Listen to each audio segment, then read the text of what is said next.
Thank you for listening to my Postdoc Transformation show. Maybe you now want to leap out of science and start your own side business as a runway for your better future? Then you will benefit from my free business preparation quiz as linked in the show notes. If you want to organize your marketing and selling efforts, please also subscribe to my new video podcast show, Creating Reorganized. I share my tricks from creating this show, speak with business owners who run a podcast for their business, and learn from podcasting service providers about their tools boosting our businesses. My new video podcast show, Creating Reorganized, will also be a living example of applied industrial and occupational psychology for my students in real life. And now, let's get to this episode. Postdoc Transformation. Postdoc Transformation. Postdoc Transformation. Invest in your postdoc transformation. Welcome to the seasonal show for scientists leaping into business. In every sponsored episode, we are happy to recommend employers of choice for you. Make sure to check your readiness to leap out of science with us for free, as linked in the show notes. For your career transition, we offer customized career transition e-courses and memberships also at graduate schools all over the world. Maybe yours too. And if your university isn't yet our customer, enroll in your free email course for career transition made simple, as linked in the show notes. I'm your host, Professor Dr. Eleanor Soei-Winkels, with my team who is rooting for you. And let's build your postdoc transformation with this episode. Welcome, dear postdoc transformer. Today, you will have something that will really help you do your research before you leap into business. And that's why it's so important that you attend to this episode really closely. I'll be talking to someone who is a LinkedIn higher education top voice. I didn't even know that this exists. She's also a TEDx speaker. She wants you to master anxiety-free strategies for your academic writing and research, and to think creatively in research through poetic language. With all these cues, it can only be Dr. Catriona Ryan from Ireland, and she has founded ScriptorCube to provide researchers at 40-plus universities in the UK, 2 in the US, and 2 in Europe, with workshops and retreats. Dear Catriona, welcome to the Postdoc Transformation Show for scientists leaping into business. The stage is yours. Oh, thank you very much, Eleanor. I'm really happy to be here. Thank you for the invitation. I've been following you a lot on LinkedIn, so I'm really excited to be here. Thank you.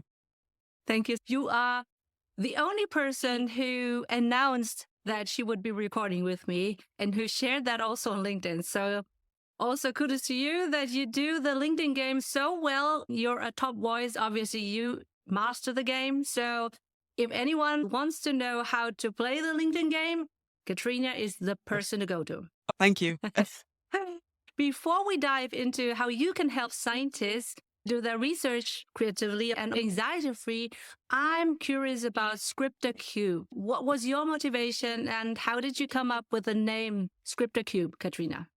Well, Eleanor, I left my profession as a full-time academic at University of Wales, Trinity St. David, here in Swansea in 2018. I decided to set up my own consultancy, and a lot of people use their names to set up a consultancy company, but I wasn't sure about that. I kind of was attracted to using a poetic name, and cube seems to be used quite frequently. So I thought, I want to use cube, and I want to use sort of something related to writing. The word scriptor, which is Latin-based, but also it's derived from the French for writing. ScriptorCube just sounded right. As a poet, I like playing with language, and it felt right.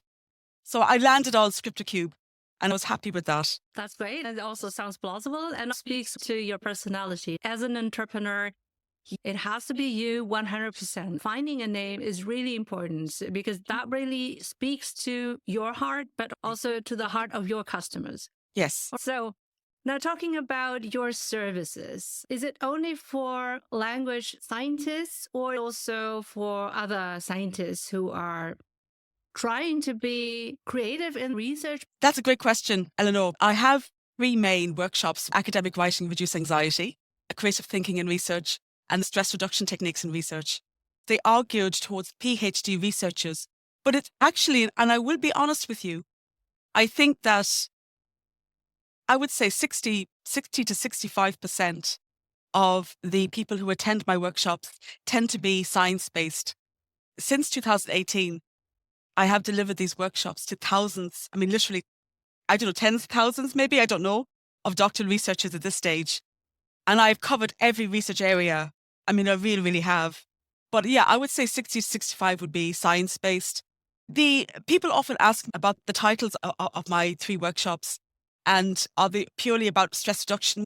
So the most popular workshop is academic writing, reduce anxiety. And this one basically it's based on, I developed a new approach, and I'm the only one who teaches this method.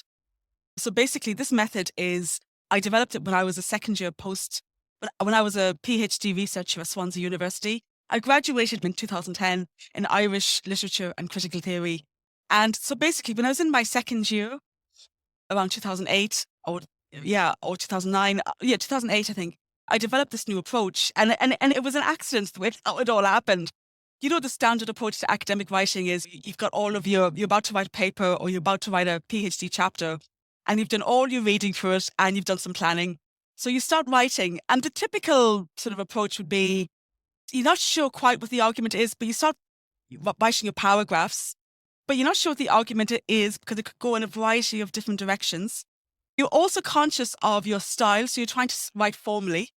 And there's also what I call the blank screen or the blank page scenario, where sometimes it's hard to even get started. And then roughly around that sort of time, you're also referencing as you're going along. So I call that a multitasking event. And that very roughly characterizes that standard approach to academic writing.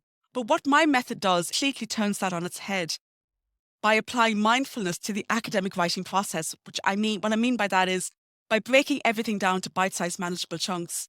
So what happens is, it's a 7-step method.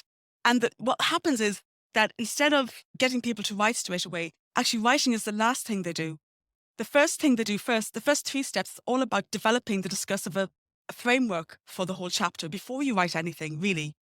And this is something that's very new because people aren't taught generally how to construct an argument. And this is a game changer. You can go onto my website and you'll see it totally transformed my approach to academic writing, my confidence levels, and I know it's helped an awful lot of people. And so basically, as I said, what I mean by mindfulness, instead of multitasking, this approach does everything just step by step. So the first step is that development of the argument, and then you're expanding outward. Everything is done one step at a time. So what happens is doctoral researchers of every research area would come to my workshops, whether it's on campus or online. They write their PhD chapters or the papers with me using my method. I'm an academic as well. I act as a supervisor. I help them discover their discursive direction. With a lot of scientists, I've helped them. They may have a lot of data, but they're not sure about the discursive direction. And it's really helped an awful lot of people. And I'm very proud of it. It's very unique and popular. And once you have determined your readiness to leap and want to transition into business or industries, then you can enroll in your free email course with 10 actionable, bingeable email lessons until you start your job in business. You'll get 10 emails like this. Number 1, how to leap out of science. Number 2, how to build your sustainable LinkedIn profile. Number 3, how to read social media and network. Number 4, how to research your favorite jobs and employers. Number 5, how to do informational interviews to get insights. Number 6, how to create your customized applications with ChatGPT. Number 7, how to prepare your thesis from a business point of view. Number 8, how to apply to your favorite employers. Number 9, how to choose the right job offer. Number 10, how to prepare for your new job. The second one is creative thinking and research, which is very different. It's very creative-based workshop where, again, researchers would come. They're thinking about the research. It could be early stage, mid-stage, late stage. It doesn't matter. And I would encourage them then to think about the research, think about the key words of their research, to engage in wordplay, but in a poetic context. And what I mean by poetic context is playing with the idea of multivalency. What is multivalency? As you know very well, multivalency, different interpretations. At that point, critical and creative thinking are the same. Critical thinking is very creative. So I encourage them to play with that space It's almost like a sort of a critical, sort of creative liminal space in academic language, but it encourages them to innovate new ideas by looking at that, but in a poetic context. Basically, they end up writing poems, but in that process, new ideas will come to mind in all of that context. So that's something that's growing in popularity, certainly. And it's great fun as well. People enjoy it. I gave a TEDx talk on that. And then the third one is stress reduction techniques and research. This workshop is divided into two areas. The first part is all about mindfulness around the research process. The one thing I do believe that the reason why people are doing PhD is because they've got brilliant minds. Let's not be modest here. So that you're brilliant, Eleanor, you know you are. And the point here is that the reason why, but there is this, it's a double-edged sword having a brilliant mind. Even though we look like we're looking after ourselves, we're clean, our spaces are generally tidy. But there's a subtle thing I call academic dissociation. People who think on a multivalent level, undertake PhDs, sometimes it's hard to, they can ultra focus on the research area and they can, in a very subtle way, forget about the fact that they're in the present moment, forget about their environment, forget about their bodies. Not in an obvious way, as I said, that they end up neglecting themselves. No, in a far more subtle way. And I think that's why PhD researchers are more vulnerable in that context, because it's harder maybe to regulate anxiety because of that. Basically, in the first part of that workshop, I introduced them to methods that really transformed my PhD journey, how to get back into the present moment, and how that in turn helps with enhancing critical thinking and all of those things. But the one thing that's very important, though, in the space of all of that, when I talk about getting back into the present moment, there's a particular term that I always use, and I use it throughout all of my workshops. It's developing self-compassion. The importance of self-compassion in all of that, because the more that we're able to develop self-compassion, the more we're able to deal with fear, the more we're able to deal with anxiety, the more we're able to be in the present moment. And then in the second part, then I talk about different techniques in how to read papers, a little bit on academic writing, but lots of other areas, time management, but how to do it in a more self-compassionate way. And now that I've flagged up self-compassion, I will say, going back to the first workshop, I actually do give a little talk at the beginning, and I talk about self-compassion in academic writing, reduce anxiety as well. And as the researchers are writing, they could be in the middle of writing their chapters, and that I'm engaging people either one-to-one or as a group. I talk about self-compassion and the importance of how we speak to ourselves. That is bound up in the first workshop as well. So that's an overview of the 3 workshops. Hey, before we continue, we want to appreciate those who finance this valuable episode for you. I want to share with you my best marketing agent. Serving my underprivileged, underrepresented, and underserved audience, leads, and clients is key for me as an Asian working mom, business owner, and professor in Germany. But I can't be marketing and selling all the time, and I have to be mindful with my own resources. So I chose Podbean as my podcast hosting and monetizing provider. I'm on the Unlimited Plus plan for our Postdoc Transformation show and Creating Reorganized show. With Podbean, your audience can inclusively listen and watch your podcast according to their visual and auditive needs.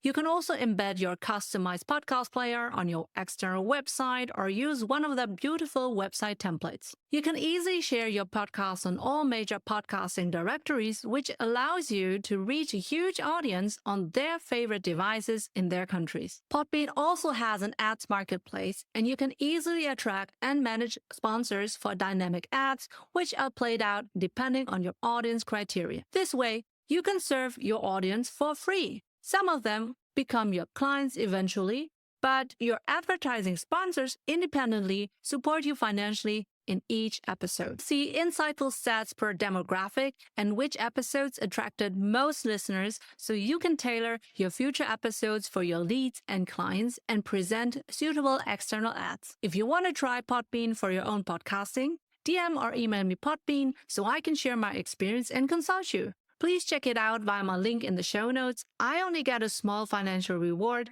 if you become their customer using my Podbean link. After this quick appreciation of our sponsors, we are now back in our insightful episode.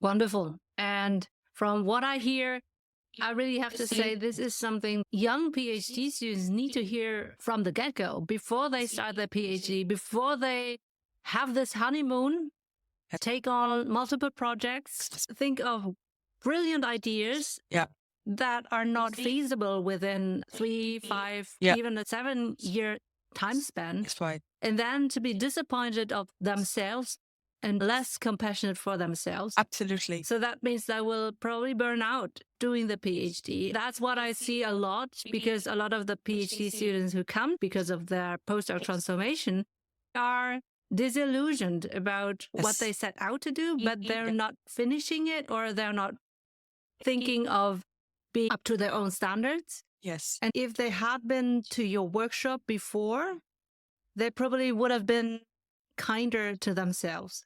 Eleanor, that is amazing. Thank you so much for sharing that, because unfortunately, that is the typical example of so many academics, exactly what you just described there, that there is the issues with perfectionism, people setting standards up too high for themselves because of fear and anxiety.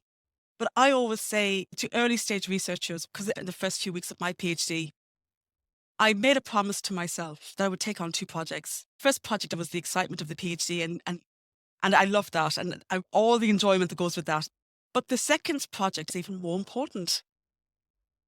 Practicing self-compassion, building my relationship with myself. That will transform the experience of the PhD, your relationships with people around you, your supervisor.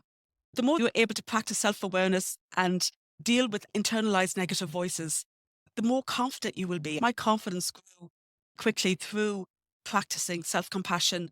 There's a practice called the 5 senses exercise. Name 5 things you can hear and 5 things you can see. It's about getting back into the present moment. If I was going to define self-compassion, it's this: anything that you can do to help yourself, to make the process easier. Because from moment to moment, we're always giving ourselves messages about how we feel about ourselves. But that conscious effort of doing that is how we build more self-trust, and it will make a huge difference. So I absolutely agree with you that this is what early stage researchers need: tools to practice self-compassion so they can deal with when the hard times comes, and also with decision making, not only within the PhD, but beyond the PhD as well. Wonderful. That really is a perfect segue to think of this stage within the PhD to have a playground or a sandbox where you practice self-compassion, not just for yourself, but also if you ever want to become a thought leader, a people leader, then being compassionate means that's a wonderful way of that putting you're it. conducting yourself in a way that is sustainable for the long run. And that means that the people you are leading will also emulate you for that, being compassionate and not being a toxic leader who doesn't look after herself or himself or itself. And that's basically what we just talked about in the pre-discussion. Academia is full of toxic leaders. I want everyone in the postdoc transformation community to know that you can also have bad leaders in business. But chances are quite big that you will find better leaders than in academia. Because academia is not nurturing you in a way that you can become self-compassionate, also compassionate for the team members. I agree. And I think that that is a massive issue. I think there is this real sense that really reinforces what you just said there, Eleanor, about that toxicity that is endemic throughout the higher education sector. That sense of competitiveness, but not in a good way. You can have positive competitive competition and negative competition. I remember years ago when I was a PhD researcher, you see some people who are very, very talented, but you could see them suddenly comparing themselves to another PhD researcher. That one person published from a different department, just published a paper, and they're only in their second year, early stage. And then suddenly you can see their confidence decreasing. And I knew one person in particular who wasn't in my department, who was in a different department, but she was one of the most talented people I'd ever met. But she was constantly comparing herself. And you could see then as each year went by, that stopped her from applying for things, from applying for funding to try and get published, from attending conferences. She shut herself down. And I think the worst thing you can do is compare yourself. But the more that you're self-compassionate, the less you worry about what's going on around you and other people around you. And it's the only way to deal with that toxicity. Because as you say, it is absolutely throughout the whole higher education sector. But the only way that we can arm ourselves against something like that is to build up that sort of that muscle, self-compassionate muscle. And it truly will get you through and help you to fly, to be honest. Absolutely. You already answered the question of mine, which was like, what is the specific problem of your ideal client that's a researcher? And actually, we in academia are often faced with being evaluated, being criticized. It really is a game to criticize someone so that everyone feels really low. And that is not normal. No. That is not good. No. And it shouldn't be the way we are teaching and leading our junior scientists, so to speak. I agree. Right? So that is why you need to arm yourself as soon as possible. And that's why I'm so great to have you here in the Postdoc Transformation Show. Oh, thank you. Hey, before we continue, we want to appreciate those who finance this valuable episode for you. I want to share with you my time and energy saver. As a professor for industrial and occupational psychology, I also teach about the future of work. And as a former IT strategy consultant, of course I embrace AI to be a future-proof podcast producer of the Postdoc Transformation Show and the Creating Reorganized Show. Descript is the video and audio podcast editing tool of my choice. I pay for the creator plan, and it's worth every dollar. Descript comes with an integrated professional remote recording studio for the best audio quality for your guests. For example, I record an hour interview with a guest or a solo, and instead of painstakingly doing a rough cut and deleting all the ums and ahs and filler words and rambling around, which I did for hours, I now click on Descript AI, editing for clarity, and my rough cut is done in seconds or a minute. For fine-tuning, I edit text instead of audio waves, and I just insert all my pre-recorded music, intro, ads, and outro, like this one, in a matter of minutes. I can then easily export closed captions, fine-tune AI-driven summaries, chapter markers and titles, which I feed into my show notes and podcast host. Descript even suggests the best clips for social media, and the video editor automatically includes the synchronized speakers' cameras and audio captions. I can also include stock graphics or pre-recorded videos, and you can find all our short-form examples on our Instagram and TikTok at PostdocTransformation. If you want to try out Descript for your own podcast editing, DM or email me Descript so I can share my experience and consult you. Please check it out on my link in the show notes. I only get a small financial reward if you become their customer using my Descript link. After this quick appreciation of our sponsors, we are now back in our insightful episode. Catriona, you also said something else earlier in the first couple of minutes when you said the blank screen or blank page phenomenon, and I absolutely remember that. Now, I'm a professor who also teaches bachelor and master students, and I actually do teach my students to use ChatGPT and the likes so that they can do their research projects or their student assignments or whatever it is. And I think that really helps them with not having a blank page. But I want your point of view in times of AI. And I see many writing coaches also include AI for their writing. What is your point of view? Glad you asked me that question, Eleanor. AI does have its place. I'm going to talk about it in a negative context. Say you're an early stage researcher and you're trying to find your gap. We're researching, we're taking notes, and we're practicing academic writing as a way to work through all of those different potential critical ideas that we're working through. And it's a creative process. Academic writing is so important in the context of working through those different ideas and trying to find that gap. Academic writing is important in terms of being able to write about conceptual ideas and theoretical ideas fluently. It's important practice in that context as well, but also for progressing one's critical thinking about one's research area. So I think in that context, I don't think ChatGPT is going to be helpful. And I think the importance of that skill is important.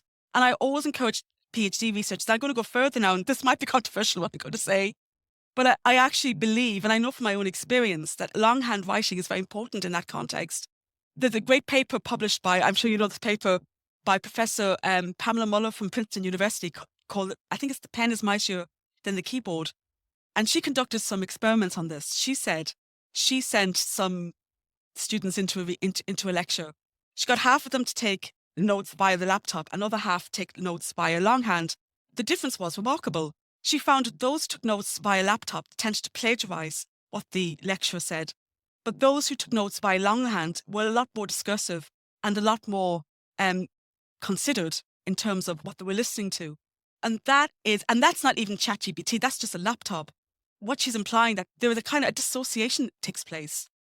I think this is very, very important. This is why I think undergraduates need to go back to longhand writing. I am 52 now. When I was an undergraduate, was written by longhand at that time in Ireland. My point here is it's not just a critical thinking, but apparently it's been shown because I think it's to do with the cerebellum, but it reduces stress. Because it's connected to hand-eye coordination in the cerebellum and information processing in the cerebellum, it really enhances critical thinking. And that was my experience. And actually, I took it further. I even, the first draft of each chapter I hand wrote because I knew it was going, my critical thinking would be a lot better. And then after that, then I just type it up. It was easy then. But I think what's important here, though, in terms of agency and in terms of confidence, as you're writing those chapters, as you're teasing out those nuanced, multivalent ideas that incorporate conceptual, theoretical dimension and the complexity around that can only be done, ideally, either longhand, by laptop if you want, but that can't be done with ChatGPT. And that's the big concern. Because with current PhD researchers that I've been working with this year, some of them are teaching undergraduates, and they are telling me already that they're seeing undergraduates who are just having their assignments written by ChatGPT, and it's a big concern. I'm very concerned about this new intake of undergraduates this year because I think they're going to be the first undergraduates who really are going to be the ChatGPT generation. The worry for me is, how are we going to encourage those undergraduates to build up that key skill where their intellectual critical agency is in control of working at that level of detail? Because if they don't develop that skill, they're going to be in serious trouble. And I predict this now, Eleanor. I predict in the future, because of ChatGPT, you're going to have PhD researchers in 5-6 years whose anxiety levels are going to be extremely high, much higher than now, because somebody said ChatGPT is useful for looking at style. And that is true. Actually, it was one colleague at the University of Groningen. I was on a podcast there. They were talking about academic writing. And I like what he said. He said, you can use ChatGPT in this context. You type in a paragraph and you ask ChatGPT maybe to make it a little bit more formal or less formal. And that's a good way of getting to know the different kind of formalities of it. But even then, though, I would be careful. But still, I do get what he's saying. Let's pause for a moment to respect those who sponsor this valuable episode. I want to share with you my #1 lead generator, and you can start that even without a podcast. It's Typeform, and I use them to create free quizzes with open questions and multiple choice answers. I also predefine mandatory answers so I can qualify and score leads, collect their email addresses for later nurturing. I can brand my quizzes with my audio files, branch a given quiz based on the answers for the different target groups, maybe sharing specific podcast episodes or other information, and automatically send them an email after submitting the quiz. I even include a calendar invite for those leads who qualify specifically. So now I can help everyone on the surface and on a deep level for free and divert my own valuable time only to my high-ticket leads. I collect all the data automatically after my initial setup, as I have also integrated it with my remaining tech stack. If you want to try out Typeform for your own lead generation and qualification, DM or email me Typeform so I can share my experience and consult you. Please check it out via my link in the show notes. Again, I only get a small financial reward if you become their customer using my Typeform link. After this quick appreciation of our sponsors, we are now back in our insightful episode. But the danger is relying on it. What's important here. And this is actually really cool too, because there's so much talk about well-being. According to Professor Pamela Muller, longhand writing reduces stress. And there are a number of reasons of whatever processes that occur in the brain. But it's a stress reduction technique as well. So you're actually ticking that box as well. So I think universities need to find a way to encourage undergraduates just to write by longhand. I worry about the mental health and the well-being of researchers because of this current group of undergraduates. If you get something else to create something for you, you're not in control. Your agency is not there. It's going to absolutely play havoc with your confidence levels. That's my belief. It's probably controversial what I said. There are elements of ChatGPT that are useful, especially for marketing. I have my own website. I have a colleague, Lily Fox, who I'm sure is listening to this. Lily is lovely. Lily's a genius. She's been helping me with my website and with my brochure. And ChatGPT is great in those contexts, but I think when it comes to actual writing papers and that level of detail that is nuanced on conceptual, theoretical level, that it's important that your confidence is there, that you're in control of that. Because if you hand that over to an AI system, that's going to have a negative impact on future innovation and research as well. Because it's this kind of control agency over that part of academic writing, that level of detail, that people come up with new ideas, that people innovate new ideas. Anyway, there you go. Sorry, I went on too much about that. Sorry, but that's... No. That's absolutely... Our audience are scientists, right? Yeah. So they will probably be able to follow. And they have to follow. Last week, I went to a conference on decision-making and the neural correlates, and the experiments were from avian, from fish to humans as well, and in virtual reality. Yeah. And listening to all of them, it was a 2-day conference. My supervisor was there, and she found it so illuminating to see the one speaker presenting the next day, to listen to the first speaker and to change the train of thought and to change also the material that he was presenting for the second day. And while we were listening, during the breaks, we were also talking about that. And I think that for scientists, thinking is so important, and it does not always takes place at the speed of ChatGPT and the likes. So when you're not aware of what you want to develop as an idea and you don't know in which direction, then you can easily be overwhelmed by the output of ChatGPT, being misled. And because you're not knowing where it should be going, but the ideas presented by AI are so convincing that you stop that right there. The danger is AI is just accumulation of whatever has already been published. Yes. So that's per definition the death of innovation. Exactly. Right? And I think that for a scientist, it's a new shiny object that I also teach my students, like I already said. I have been teaching this from March, and it just came out 2 or 3 months before that. So I really do think that it is important, and it is an important skill for every bachelor and master student, a graduate who enters the workforce, because they are working there already with AI. Yes. Okay, so they have to know that. When we're just talking about the curriculum, they're using ChatGPT to create a podcast script that teaches other undergraduates the content of my curriculum. Okay, so we're doing a teaching on the meta level. They are learning how to prompt wisely, and they're also reflecting on the content that I'm teaching, which is biopsychology. So it really is interesting for everyone who is involved, creating, but also consuming. And I see that if they have no idea or not the expertise on the topic, then the output is really mediocre or bad. Yes, that makes sense. And then ChatGPT does not help. But if they understand the concepts that I have taught them, then ChatGPT will be so great in assisting them to be creating a good podcast script. Yes. Because they can't do this when they haven't done a podcast. But with ChatGPT, they are able. Yeah, and I think that I like that. This expertise, the level of expertise is needed. Yes. Let's pause for a moment to respect those who sponsor this valuable episode.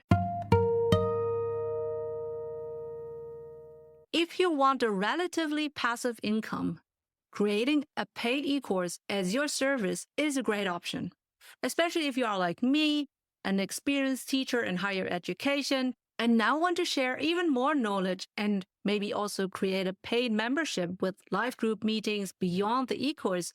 Offering an e-course is a no-brainer. Thinkific is an AI-infused learning management system, which is a dream for every educator. After setting up an e-course or membership, you also need to market and sell your e-course, and that's when lead generation with Typeform and podcasting with Descript and Podbean can complement you well. If you want to try out Thinkific for creating your own e-course and membership, DM or email me, Thinkific, so I can share my experience and consult you. Please check it out via my link in the show notes. I only get a small financial reward if you become their customer using my Thinkific link. Thanking our advertisers for their financial support, we are happy to return to our inspiring episode. Catriona, that was really a nice journey into reflecting on AI and how it can help us researchers in our creative processes of writing. But in your workshops, you are actually an advocate for agency. Yes. In writing your own content, be it longhand, but actually without any AI assistance. So how can my community get to know your services? Are you doing something on LinkedIn or what is it? Thank you, Eleanor. I love the way you said that. Yep, LinkedIn is the main place that I conduct all my marketing. And I'm lucky. I've 19,500 connections and 20,000 plus followers, and it's growing. It's brilliant. So LinkedIn has been wonderful for me. And most of my connections are in the higher education sector.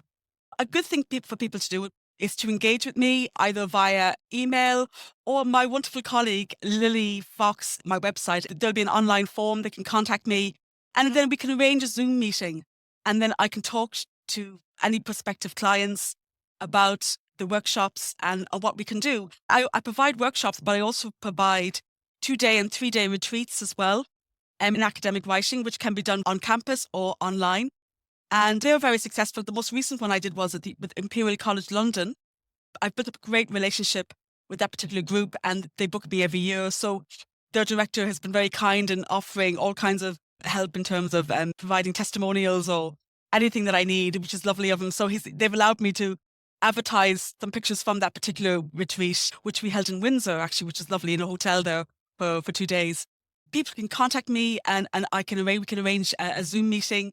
So there is a possibility I may set up my own workshop or 1 or 2 workshops, and people are welcome to join. And there will be terms of conditions, contractual, of course, in relation to my method and everything, but people are welcome to join. And that is something we're considering once every couple of months. I'm not sure, but it's something new that I will be trying. Oh, yes. And I'm also opening up to companies who publish as well. Okay, so I've got 2 questions actually then. So at the moment, it's not individuals who can book your services, but instead it's graduate schools or universities who book your services for their graduate students, for their postgraduate researchers. That's right. People often ask that question, can I join this group or can I join this session? I do advertise what I'm doing, but that's purely to show what's happening from day to day with ScriptorCube. But yes, I haven't booked people individually. It's just a group session. So it could be a dean of a graduate school. It could be a director of a centre for doctoral training. And there's hundreds of thousands of them. It could be a PhD program. It's a closed workshop for that particular university.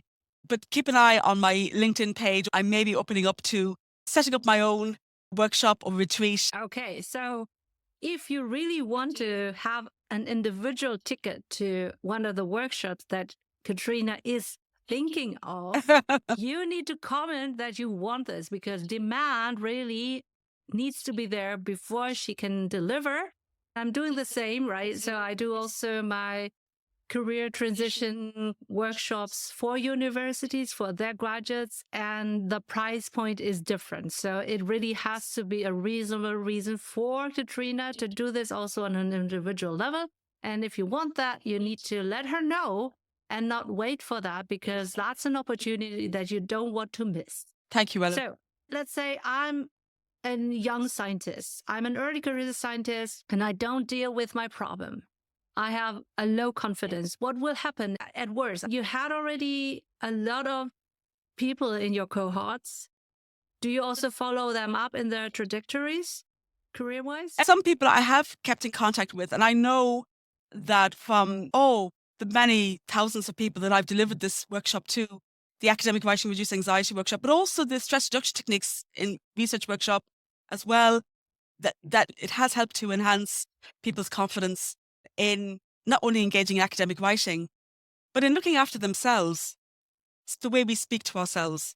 You can see it in some of the testimonials. If you want me to read out one or two, I can do that for you. Yeah, so there's one PhD student who said, one word for this course, wow. I have always struggled with self-confidence when writing. I would overthink, procrastinate and worry. Dr. Catriona Ryan has taught me a 7-step process to overcome this fear and manage my writing. For that, I am thankful. Now I am thoroughly looking forward to writing more during my academic career. Somebody else said it was a refreshing, rejuvenating, a wonderful day with you in academic writing. Reduce anxiety. I wish I could have more lectures and full day sessions with you again. It opened my eyes to a new world and enhanced my writing skills in order to work out my scholarly article. Actually, this is a lovely one. Vouch for these sessions by ScriptorCube as being one of the most invaluable experiences of my 3-year PhD journey. 7 steps to academic writing, highly recommended. And people have referred to as well the other workshops as well. People have found that they have been game changers. It's when you get people to look at themselves internally, which feels quite alien. It's unexpected. People don't expect you to say that. I say to them, take on 2 projects. One is obviously the excitement of the PhD research, which hopefully you have a passion for, because otherwise you'll struggle. You have to have a passion for it, for that level for that amount of time that you're going to spend on it. But the second most important project is my relationship with myself, how you engage yourself and practicing self-compassion. The definition of which anything you do to make this process easier for yourself is an act of self-compassion. And as I said, from moment to moment, we're always unconsciously or half-consciously making points, saying how we feel about ourselves in a particular moment, about a particular thing. And it's important, I think, as well, when anxiety and fear comes up, that we have that skill to deal with that and almost embrace ourselves and not suppress it, but just try and, as I said, deal with it in a more self-compassionate way. Yes, and I have the tools for that, which totally transformed. And I'll be honest with you, my experience was it changed my PhD, not only in terms of during the PhD, but beyond it as well. It really enhanced my confidence, definitely. And I worried less about other people. I worried less about what they thought. Let's pause for a moment to respect those who sponsor this valuable episode. Hey, I'm back again. So far, you have learned all my favorite marketing and sales tools. Now, how can you bring all the data from your audience, leads, and clients together so you can serve them on a value ladder and for the long term? Even after multiple touchpoints with you, you want to remain on their mind for when they are ready to buy your service or product. I am expanding my digital business, and I use ActiveCampaign as the centerpiece for all my services like email course, podcast, newsletter, show notes, websites, sales page, merch shop, forms, whatever it is as needed. As a former IT strategy consultant, I have high requirements on my tech stack, and ActiveCampaign offers so many integrations to all my other apps. I really use it daily. If you want to create your own digital business with various AI-driven lead magnets and funnel options, DM or email me, ActiveCampaign, so I can share my experience and consult you. Please check it out via my link in the show notes. I only get a small financial reward if you become their customer using my ActiveCampaign link. After this quick appreciation of our sponsors, we are now back in our insightful episode. Yeah, and that's wonderful, and I can only echo that. I'm a psychologist, so wonderful. if you're not looking after yourself, if you're suppressing your anxieties, it will fall flat. It will come back, and it will be so destructive because you won't be able to play out your own virtues if you are anxious. You that is so have to true. be free. You have to be bold and you have to be betting on yourself, because otherwise Yes. you won't be able to convince anyone. If you're not convinced of yourself, Yes. then nobody wants to bet on you. And when you are adult in your life, in academia, but also in business, people will follow you or not. And they won't follow you if you are not sending out a confidence level that they think it's worth their time. Absolutely. It's not worth their salary into you. They're not hiring you. They don't want to work with you. They don't want to work for you. They don't want to help you out when the going gets tough. It's true. They have to believe in you. And if you don't believe in yourself, then you will be in trouble. You will. And I think that the foundation of that can be built within higher education. Yes, I as agree. A PhD, Totally. but also as a master and bachelor. So the sooner you are able to be self-compassionate, yes, the easier it will be for you to be a good leader. Absolutely. Absolutely. This is the thing. It's the heart of great leadership. I so agree with that, Eleanor. And I love the way you demonstrate your virtues or show your virtues. Because if we're too self-critical, if we beat ourselves up, we're going to shut ourselves down. And as you say, that's what creates tension and conflict, and it reduces confidence. That will impact on those around us. And that goes in any context. And I came across something actually recently, somebody giving advice to men about how to play the game in business. And it was quite selfish. It was quite hard. And I thought, that's not strength. That person's given the wrong impression. Bullying. It's bullying. But what real strength is, practicing self-compassion, as you know, Eleanor, more than I do, being a psychologist, it gives you a stronger connection to yourself, to be in the present moment. And because of that, you worry less about other people. You stress less about the past and the future. And because you're like this tree that has deep roots in the ground, you will be able to deal with any situation as a result of that. And that's true strength in a compassionate and loving way. You're showing your virtues to other people around you. That's what inspires innovative thinking, not only internally, but in other people as well. Because when people are shut down, you can't think creatively. So you're shooting yourself to the foot. That was really illuminating, a good reminder for me as a professor to also talk about this at the beginning of every new cohort, to encourage them to be nice to themselves. I have always been a great student, but I also encourage my own students to not to think just for the grades. Grades are one part. The other part is it's important to also enjoy life, because if you cannot enjoy life, you won't be able to enjoy your success. I agree. When you are successful, when you earn a lot of money, but you don't have time to spend that money and to build the life that you enjoy, then everything that you have accomplished is worthless. I agree with that. So absolutely. Understanding what you need and what your vision of life is means that you focus on the right projects, on the right research projects, on the right skills, on the whatever it is. But the definition of being right in the focus is based on or tied towards the vision of life. Yes. So, and you can discern, your discernment will be a lot sharper because it's inspired by love, self-compassion. Absolutely. Let's hold that thought for a quick appreciation of your business. Are you wondering when and where you can get the attention of your audience? You always think you don't have the time to post on multiple social media platforms. I totally get you. I have been enjoying weeks of social media breaks while I serve my audience with prepared content to be scheduled out as needed. Ideally, you have just derived countless social media content from your one video podcast episode. But even without a podcast, with Later, you can create and schedule your own social media content in advance, according to the best posting times based on your followers. If you want to schedule your content on social media, DM or email me later so I can share my experience and consult you. Please check it out via my link in the show notes. Again, I only get a small financial reward if you become their customer using my later link.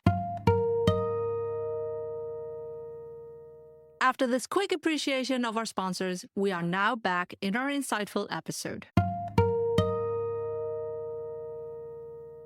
knowing your vision of life and also working towards that vision of life is self-compassion.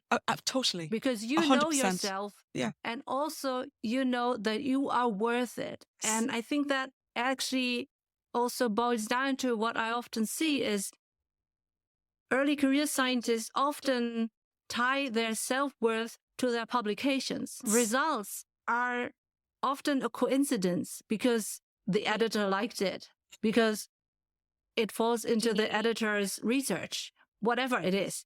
It's just needed. It's en vogue. It's whatever. And sometimes it's even just the supervisor. Yeah.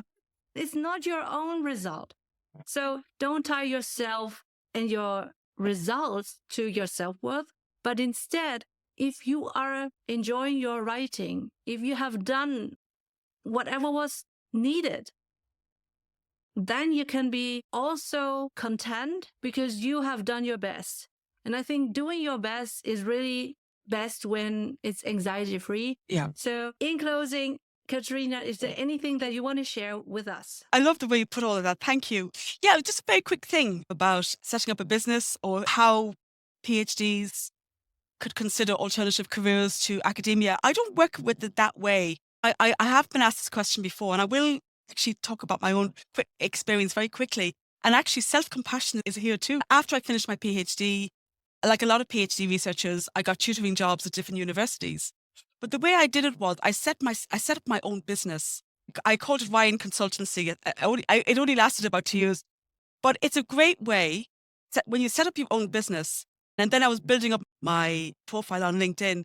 And it's a great way to present yourself as a potential candidate for a full-time job. Or maybe you don't want that. Maybe you're opening yourself up to maybe pursuing this business and expanding it. What's happening there is you're innovating, you're in control, and it's a great way of networking. If you want to get an academic job, you will. Through practicing self-compassion, and things will happen. But it's about self-belief. And I do believe that by setting up your own business, you're opening yourself up to the academic world and the industry world, and play the game and see what happens. Because I did that I was offered a full-time academic post. I think that's a very good way of doing it. It's a very creative way of doing it. And by setting up your own business like that, between your full-time post and or if that's what you want, it gives you the space then to think creatively about what you can do with your knowledge. And that's what happened to me.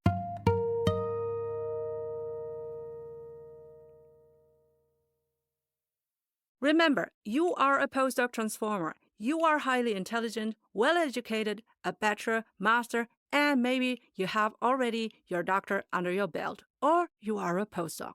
You are internationally experienced, fluent in English, a leader and expert in your prior research field. You're resilient, brilliant in adaptation and problem solving. You are eager to bring in the transferable and monetizable skills needed in many companies to embrace the future and to become or remain an innovator in their markets. Hey, before we continue, we want to appreciate those who finance this valuable episode for you. Are you curious to ask professors, principal investigators, visiting scientists, postdocs, PhD students, and candidates some in-depth life and career guiding questions? But it feels cringe, so you end up not asking? Buy our Postdoc Transformation card game to have more fun and valuable insights in your journal club, lab, and mentoring meetings, lab rotations, during conferences, panels, and breaks at the Mensa. You'll get 10 intriguing mentoring questions per career level. So 10 for PhD students, 10 for postdocs, 10 for professors, 10 for parental scientists, underprivileged and underrepresented and underserved scientists. Check them out with our discount coupon on the Postdoc Transformation shop, linked on postdoctransformation.com. Have you found this episode so far helpful for yourself? Well, maybe you can subscribe on YouTube, Spotify, Apple Podcasts, Podbean, or wherever you get our show. And also share this episode with your PhD bestie because that would encourage us to help the underprivileged, underrepresented, and underserved early career scientists leaping into business. This would also ensure that you don't miss a future episode. Also, our subscription and listening numbers are key for finding the right sponsors for our show so that we can help you for free. And now, back to the show. Absolutely echoing that. That really is so important. And I also talked about it in a couple of episodes that you should be already betting on yourself while you are studying. Yes. For my master and my bachelor students, I don't think that they should do a PhD. They should be doing something else. They should be going out of university and have practical experience. If they don't have it, then during the university years, that's the best time to have a side gig and to start the entrepreneurial journey. And even if it stops after a couple of years or if it doesn't yield any result. But the thing is that you don't learn marketing, you don't learn sales, you don't learn operations, everything like that you have to understand for running your own business. You don't learn it by the book. You can be taught by lecturers who have never done their own business. And even if they had their own business, it could have been years. And every business, every industry is different. So you need to have hands-on experience. And what you said was creating your own opportunities. Yes. You don't have to wait passively until you land a job in academia. That's right. That's right. And then eventually find out that you don't like your academic post anyway. Yeah. You don't like the job exactly. as a professor. And then you don't like to be, you know. And then you So put all that your could eggs in one basket. Exactly. Yeah, exactly. So that's from a finance perspective, from an investment perspective, very stupid. But instead, you should already, if you can, and I would argue that as a student, you should be able to have a side project that is meant to be building your own transferable skills. I love and not your research skills. Eleanor, can I just echo what you're saying? I love what you're saying. I so agree with you, because whether you're an undergraduate or postgraduate, students need to realize you've got a lot of power. You've got free rooms there at the university. You can book people to come in and speak. I did my MPhil in African American literature at Cork University. I graduated in 1997. The year before I graduated, I set up a conference called Sound Eye, myself and another colleague, and it's become a major international conference. It's been running ever since on experimental poetry in Ireland. And our names have been mentioned continually since then. To use the university to your advantage, to develop that entrepreneurial spirit. You got free rooms. There is so much space. The Students' Union will support you. You got the name, you got the branding of the university. You don't have to pay for anything. And it's a great way to take advantage and to build your confidence at networking with and bring in outside groups for whatever context. Students don't realize the power they have when they're at the university. You can really make use of it. And then you can always cite all of that stuff that you instigated for what maybe you're starting a business already before you even finish, and then you continue on with that. I totally agree, Eleanor, with what you're saying there. That's such an important point. Students need to understand the power they have at a university and how much you can creatively use that space to build your confidence as an entrepreneur. Absolutely. Totally. You can do anything you want. It's just about self-belief.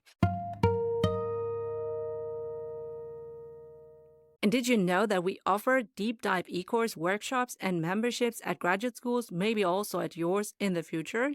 Ask your graduate school coordinator whether they want to book my services so that I can deliver them to you 24/7, 365 on your mobile device. And even better, if you get us paid by your grad school, we will pay you 50% recurrent sales commissions.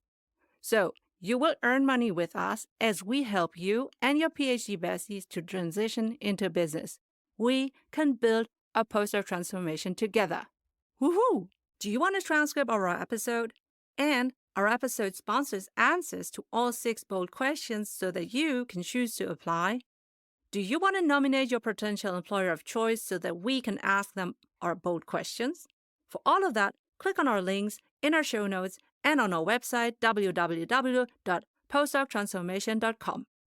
Remember to check your readiness to leap out of science and to enroll in our free email course, Career Transition Made Simple. Thanks for your attention. I'm Professor Dr. Eleanor Soei-Winkels, the host of your seasonal Postdoc Transformation show. Postdoc Transformation.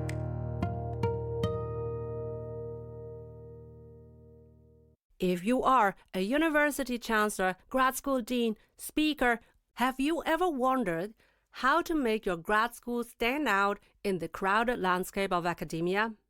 Do you aim to attract the best master students from all over the world to learn from and work with your professors so that your research remains globally recognized and well-funded? Do you wish to repel bad applications which aren't tailored towards your grad school's research profile?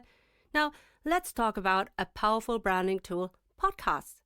They're a game changer for higher education institutions. As a professor, active on TikTok, Instagram, LinkedIn, and a podcast host and producer of this Postdoc Transformation show, I'm here to encourage all the graduate school representatives to think beyond the conventional marketing mechanism. Instead of being one of many vendors at a time-limited grad school fair, why not create a podcast that showcases your grad school as the ultimate destination for the world's best master's students? Share inspiring and encouraging stories of your top PhD students, high-profile alumni, your faculty, and the incredible opportunities your grad school offers. A podcast can be a window into your school's vibrant community, its cutting-edge research, and unique experiences. And in times of AI-generated marketing material, a podcast with your academic leaders in real life is a very human and innovative way to attract prospective PhD students.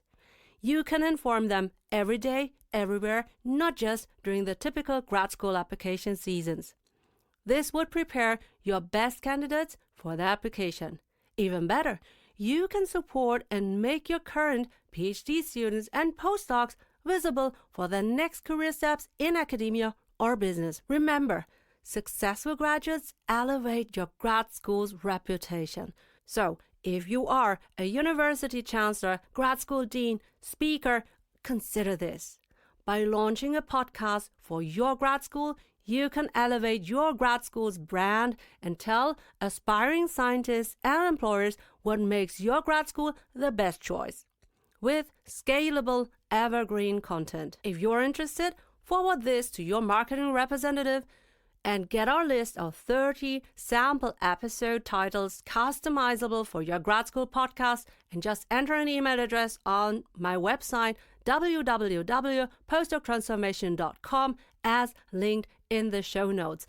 As a seasoned professor and podcaster, I'm also happy to strategize about how you can launch your grad school podcast on Podbean, the podcast hosting platform we use for the Postdoc Transformation show, supporting scientists leaping into business.